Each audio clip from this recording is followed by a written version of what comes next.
क्या आप जानते हैं हार्ट अटैक क्या होता है? एक दिन में हमारा दिल 1 लाख बार धड़कता है और लगभग 7,000 लीटर ब्लड पंप करता है। हमारे हार्ट के लेफ्ट वेंट्रिकल से एओर्टा निकलती है जो पूरे शरीर को ऑक्सीजन और न्यूट्रिएंट्स प्रदान करती है।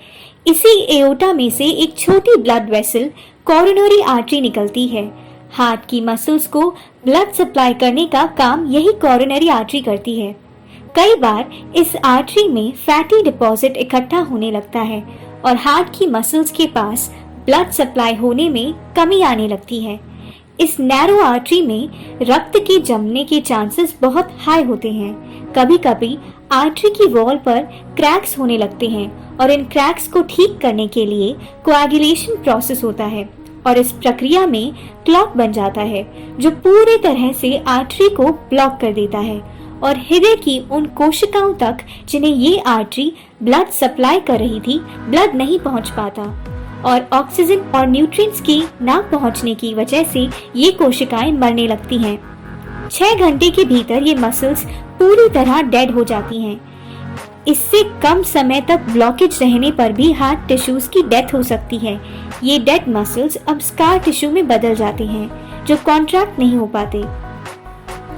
अब आप जानना चाहते होंगे कि हार्ट अटैक के सिम्टम्स क्या-क्या होते हैं, जैसे चेस्ट रीजन में पेन होना, ब्रेस्ट बोन में पेन होना, लेफ्ट आर्म, लेफ्ट शोल्डर या कभी-कभी राइट आर्म में भी पेन होने लगता है।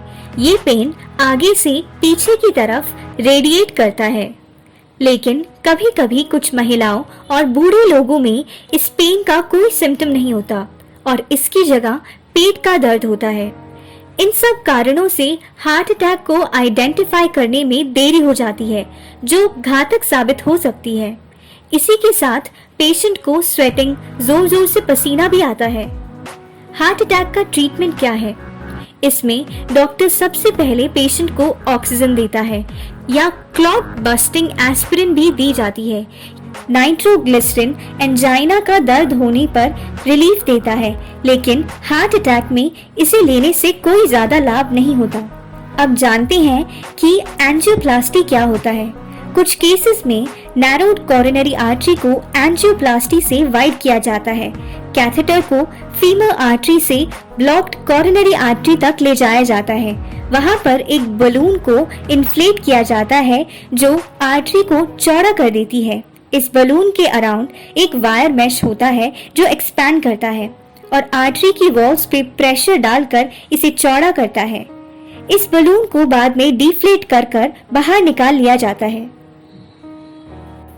हार्ट अटैक को रोकने के लिए बाहर का तला भुना पैक्ड प्रोसेस्ड फूड कम खाना चाहिए और इसी के साथ अपनी जीवन शैली के अंदर कुछ बदलाव लाते हुए एक्सरसाइज करनी चाहिए। रेगुलर एक्सरसाइज और डाइटरी कंट्रोल की हेल्प से हार्ट अटैक को काफी हद तक रोका जा सकता है।